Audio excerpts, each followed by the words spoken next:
Welcome to Traveling Oracle, the magical podcast, where we talk energetics, spirituality, and how you can use this etheric knowledge to drastically change, transform, and up-level all areas of your life. Are you ready for the glow up? Let's go.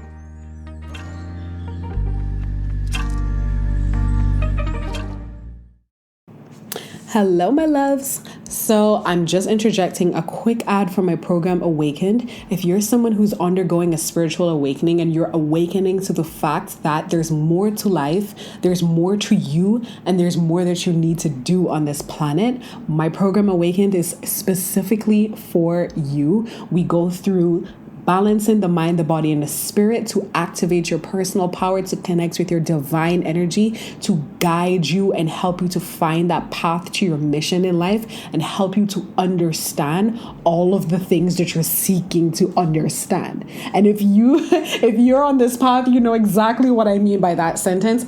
Click the link in the show notes. It'll take you to the landing page for Awakened and just sign up. Just sign up. Like, it's about to be the best decision of your life. Okay, here's the episode. Hello, my loves. Welcome back. It is a beautiful day to change lives. And I am here. It's night. I'm here in Rome. I just traveled back to Rome from Florence.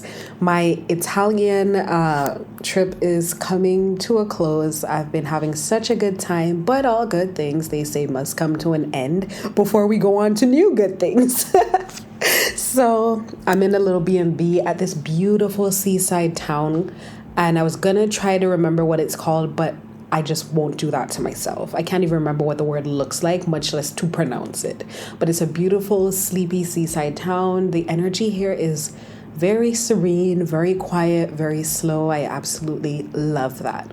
In a few days, I'm going to be going on this beautiful cruise to a few of the seaside towns in Italy, as well as Barcelona and Malta. So I'm looking forward to that, and that's going to end my beautiful Italian trip. And then we're back to London. So there's a lot going on for me today. I didn't even really plan what was happening for this podcast episode. I just looked at the topic and I was like, all right, we gonna wing it. We just gonna see what spirit has for us. And of course, speaking of, let's invite some divine energy into this space. And you know what? I'm going to invite you to this process. Just close your eyes with me and just repeat after me where you are. I'm inviting all the spiritual beings that travel with me and protect me and are always here for my good to come into this space right now. Help me to connect powerfully with divine energy. Help me to connect with the spiritual teams of those who will be listening. Help me to get the messages that are necessary for change and transformation on this podcast.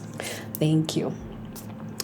So spiritual practices, guys. A spiritual practice is something that is supremely important to living a life where you're balanced with spirituality. And interestingly enough, I did a live session for my program Awakened. And on that live session, I was speaking with a client about the fact that balance is one of the secrets of life. That if we could just figure this out early enough, it's like a little life hack. Anywhere you look in life, there's this delicate game of balance at play. There's masculine and feminine. There's the sun and the moon. There's light and darkness. You know, there's yin and yang. There's always this energy of balance being reflected to us. If you've ever studied science, you know, there's always this huge, like every system in the body is made up of delicate balance, from the way your eye works to the way your blood system works to the way your skin works to the way your lymphatic system works. Like, it's all this intricate balance. When you look into nature, you look at the ecosystems, it's again another thing about balance. If something is thrown slightly off, it upsets the balance and catastrophic things happen. When you look at climate and things like that, there's this whole world is created on this perfectly balanced tightrope. And when you see things like that being reflected so many times in nature, so many times in the essence of life, that means it's something that we need to pay attention to because they're lessons to be brought into our own lives. Every human on this planet lives in their own reality. And I don't want to go, well, I think I should make that a whole nother episode about realities, because I'm just going to say this and leave it there. The rich and the poor don't live in the same reality. You and I don't live in the same reality as Elon Musk. We live in the same space. We take up the same space on this plane, on this planet. Physically, you can pass Elon Musk in this world, but even if you are standing maybe a few feet away from Elon Musk, your realities are still going to be completely different. The way people treat you, if you're standing right next to him, the way he's treated by people and the way you are treated by those same people will be completely different. The way people respond to your needs if you need something and respond to his needs if he needs something will be completely different, even though you're standing in the same exact place. We all live in completely different realities. But anyway, we can look at this principle of balance and figure out how to apply it to our own personal realities. I was on a live session the other day for my program Awakened, and we were talking in there about how even in the principles of spirituality versus materialism, you see that balance. Way hundreds of years back in the day, spirituality was at an all-time high. Connection with energy was super important. So spirituality was high, connection with divine energy was important, and what was happening? Materialism was at an all-time low. People were living in smaller houses, closer to nature. They were living more in nature, living off the land. Because spirituality was at an all-time high, materialism was at an all-time low. Fast forward now to this day and age where materialism is at an all-time high. We live in huge buildings. We have tons and tons of cars and bags and shoes and things, tons of material things. And spirituality has taken a dip in comparison to hundreds of years ago when spirituality was the norm. So you can see that everything is tethered to this concept of balance, and from time to time that pendulum swings and we end up on one side or the other. But it's really important to find that balance in our personal life, that balance between spirituality and materialism. For me, a place where I saw, and here's the thing, people think you can't have too much of a good thing, like, oh, going to church is really good and being super spiritual is really good and la la la. It is, but you can't have too much of a good thing. You know, living in Bali for some time and going to Ubud and seeing people who are so super spiritual. They were so spiritual that they weren't grounded in reality. And the thing about it is, the point of being here as a human is to have the human experience. And so if you think you're going to use spirituality as an escape to escape the human experience, you're going to be in for a rude awakening, because the point of being here, of incarnating in this flesh and blood, is to experience this experience. There is no escaping it. There is no escaping it. There is no bypassing the human experience as a human.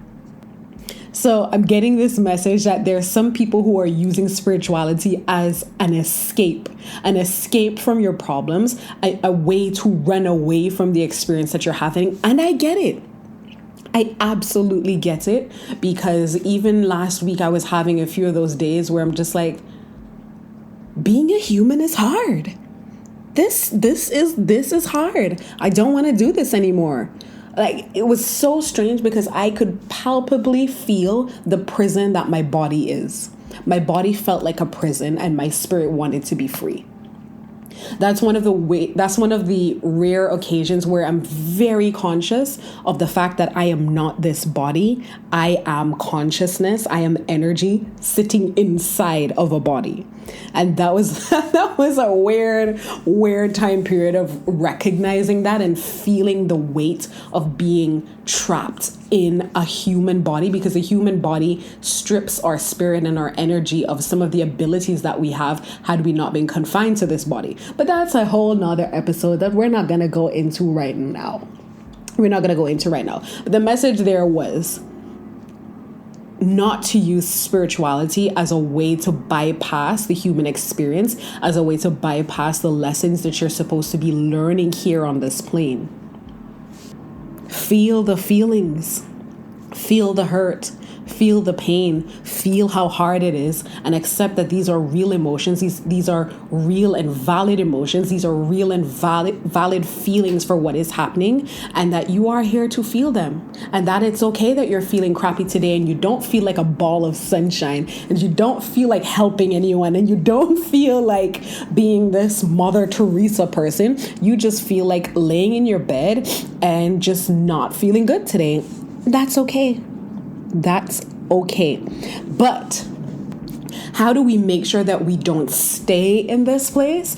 I have found that having a spiritual practice is an extremely helpful preventative measure to make sure that we don't get into those places frequently, and that if we are in those places, we can move through them safely and continue on our journey and not sit in our bed of negativity when bad things happen. Another reason why a spiritual practice is so important is because it helps us to connect daily with the spirit world. It helps us to weave in spirituality and energetics in our daily lives. And it's that daily touchstone of spirituality that will tune our bodies and tune our minds to the spirit world and help us to hear clearly the divine guidance that's trying to come through to us, hear clearly the guidance that's trying to guide us to our mission, trying to guide us on the right path, trying to guide us to great opportunities, trying to help us to flourish our business. Some of you are stagnant because you can't hear that divine guidance.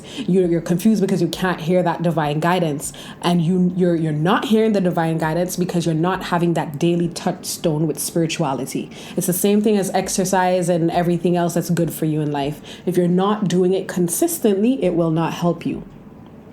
So that daily connection is super important and is what will develop you spiritually, is what will develop your spiritual gifts, is what will develop your spiritual connection. And it's also what will help to balance out your life. For those of you who suffer with like swinging emotions, like really intense emotions. I know for me, before I started a spiritual practice, I felt like I must be the only person in the world that feels my emotions as deeply as I do. If I am upset, I feel it deeply. If I'm hurt, I feel it deeply.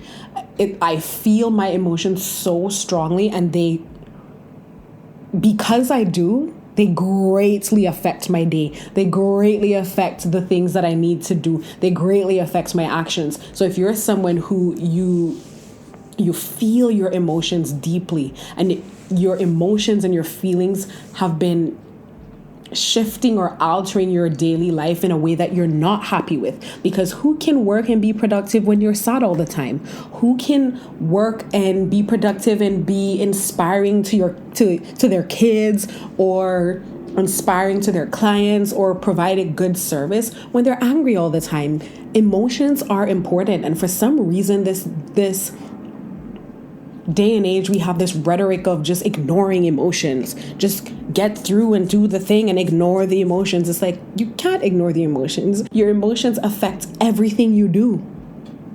And so a daily touchstone with spirituality also helps to balance your emotions. I know for me, the past few days have been a bit hectic, and I didn't do my meditation for 2 days straight.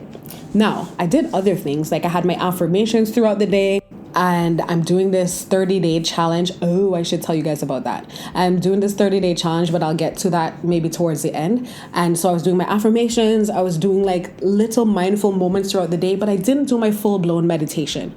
After 2 days, my hands started to visibly shake. If I don't meditate and balance my energy and like ground myself to the earth, it's like there's so much energy. I don't know if I'm creating energy, if I'm absorbing energy, or what.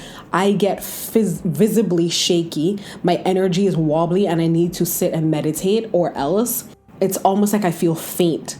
And so it's super important for me. I think I am attracting energy and absorbing energy because a priest mentioned that to me in Bali about energy being attracted to me for me to transmute it.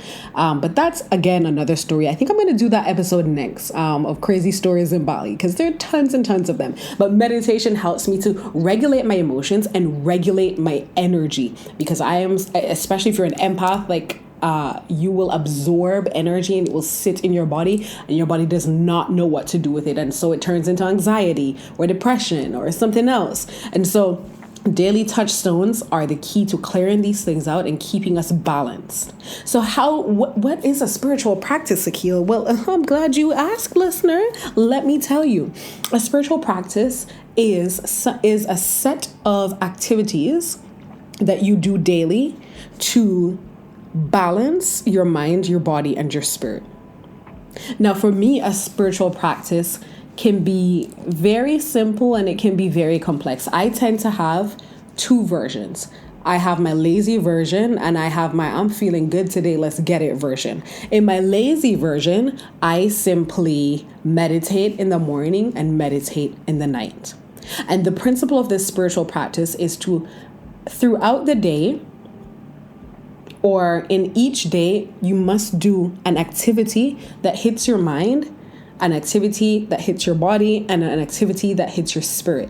You can try and do them all in at one time, or you can do them at different times during the day. For me, if I'm lazy, meditation does all three. I will ground in my meditation, and so it hits my body because it moves energy through my body, or I'll align my chakras, which also moves energy through the body, or I'll connect with the moon, which moves energy through the body. And then I would have a few moments of just observing what's happening in my mind, just being quiet, so that helps my mind. And I will connect with my spiritual team and connect with the spirit world in my mind, and that's hitting my spirit. And so something like that, meditation is one that hits all of them. Now, my complex spiritual practice includes meditation, yoga, and exercise. That's the I'm in Bali, I don't have much to do, so I can spend all the time working on myself. You know what I'm saying? And even if you're not in a place where you're like, oh, you're in a place like Bali and you can do all of that, you could do meditation in the morning, exercise in the evening, or if you're a morning person, God bless the morning people, because Lord knows I just cannot. You do your exercise in the morning, you do a 5-minute meditation as well, or you can wait and have the meditation in the night when you're right before you go to sleep, something like that. But the point of spiritual practice is to hit each point of your existence. Do something every day to balance those 3 major areas in your life, and your life will drastically improve. Your life will drastically improve. It won't improve the first day. It won't improve the second. But you see, after that 2-week mark, you're going to be like a whole new person. After that month mark, you're going to be like, what the heck is going on? Every area of your life will improve by hitting those 3 key areas. And if you can do those 3 activities of meditating, exercising, and doing yoga each day, that trifecta is, I'm convinced, some sort of secret key that unlocks spiritual gifts. Because when I got that advice from a Balinese high priest, and I was like, okay, I know I got gifts, and he saw my gifts. He came up to me, he spoke to me, he's like, I can tell you have gifts. And he said, do these 3 things daily and they will increase. When I did those things, my friends, the things that I started to see in Bali, the things that I started to experience were out of this world. And so if you're a person listening who wants to develop your spiritual gifts, that is the trifecta that you need to hit in order to expose your gifts and in order to unlock and strongly connect to those gifts. Then we have what I like to call the lazy parts of the spiritual practice.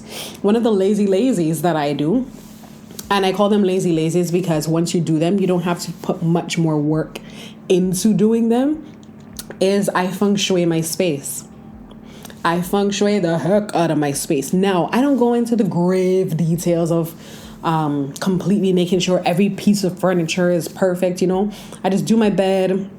Maybe I'm going to do an episode of that as well. Make sure my bed is in the correct place. But more importantly, I look at the different spaces that are dedicated to different areas in life that I want to improve. For instance, I always find the financial corner of the energetic financial corner of my space, and I will always put crystals there.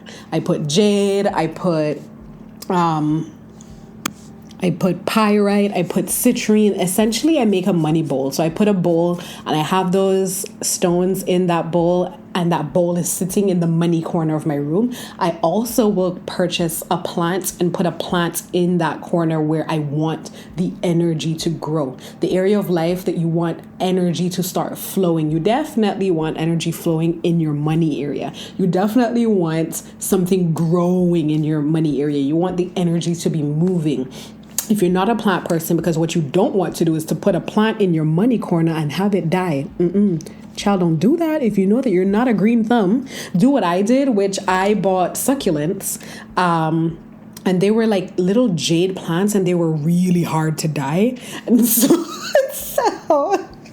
I bought that and I put in my money corner, and they were flourishing nicely. Another thing, if you're not into the plants, to do is to light candles in that area. Like I always light candles in the money area or the money corner of my room. I love candles. Fire is an energy that I deeply connect with. So I always have candles around. And so I will burn candles in my money area. I'll burn candles in my area of fame, prosperity, and what was it? I can't remember the exact word, but something to do with work, because that's an area that I want for my business and my career. I would burn in the ancestral area of my room as well. And I think that's it. But you can just look up feng shui charts, and you will see how it shows you like standing at the entrance of your space. This corner is for money. This corner is for career. This corner is for X. This corner is for Y. And so whatever corners, whatever areas of your life you need an increase, you place the corresponding crystals there. You place a plant there. You place candles there and burn the candles ever so often to keep that energy flowing. If you ever go into like Asian restaurants and you see that little gold cat waving, and you're like, this little stupid decoration that you see in all of them, it's not just decoration, it's flowing energy. That movement, it's helping to flow energy or move stagnant energy. And so that's what I do for my lazy girl spiritual practice. I have my space feng shuied and I have all my things set up. So even if I have a day where I don't do anything, I know that I've put these things in place to keep the energy flowing in different areas of my life, even if I don't feel like doing much today. Another important thing for a spiritual practice is to schedule in healing work. And this is a message for me too, because I fall off on this all the time. I've been through a period of self-healing, through making my program Awakened, because I had to include lots of healing modules in there that I've gone through myself. And in creating that course, it's helped me to do a lot more of these things for myself and incorporating more. And I'm like, I've been slacking in that area, and it's so necessary.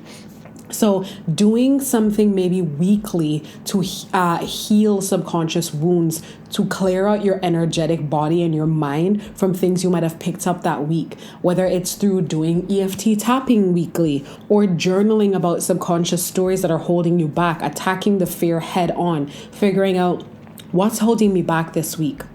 What fearful story am I holding on to this week that's keeping me down? What's arisen in my business that's holding me back right now?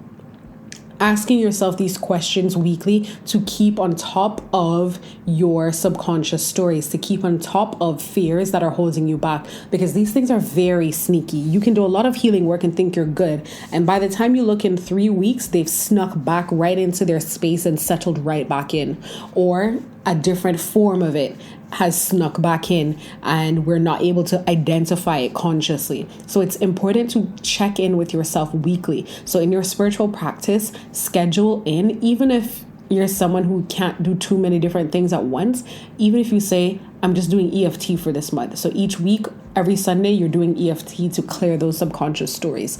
It's just important to maintain that healing, because we're always absorbing new traumas. We're always absorbing new negative experiences, new negative beliefs based on things that happen to us as we go through our daily lives. So that is, I think, the last thing for spiritual practices.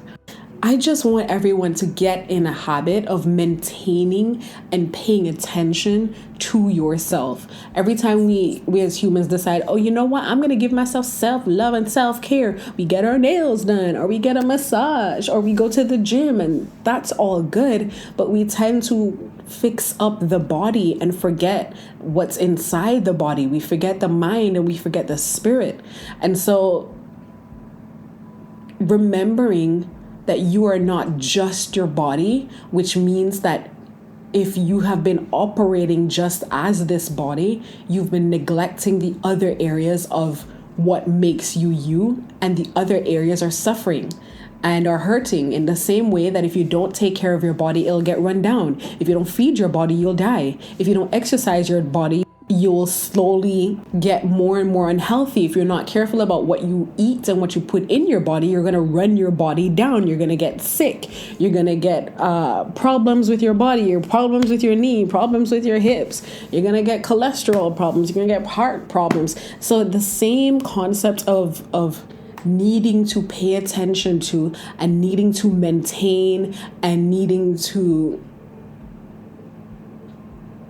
be cautious of what we put into and how we treat our bodies, that same concept needs to be brought towards our spirit and our mind. How are we maintaining our spirit and our mind? How are we feeding our spirit and our mind? What are we going to do daily to ensure that we also nourish and feed these invisible areas? It goes back to that balance of materialism and spirituality, right? We've been taught to really see and focus on the material part and to forget and neglect the spiritual part. And so this whole episode is a call for you to come back into balance and instill some balance in your life. Because even looking back to a lot of the tarot cards or the tarot readings I've done for different clients, balance is always something that comes out. Balance is a problem that we as humans have and is the answer to many of our human issues. If we were more balanced in our thinking, if we were more balanced in our actions, if we were more balanced in our lives, we wouldn't have half the problems that we have. Okay, my loves, I think I'm going to leave it there. I don't know if you can tell from my voice, I'm really tired today. I woke up super early, went to the airport and did a whole bunch of things today. So I'm signing off. I hope this episode helped you in understanding the importance of balance and the importance of implementing a spiritual practice to help to maintain that balance. And yeah, I will see you guys in my next episode. Don't forget to rate this podcast if you're enjoying it, because it will really help me in the rankings. Okay, my loves, I'm out.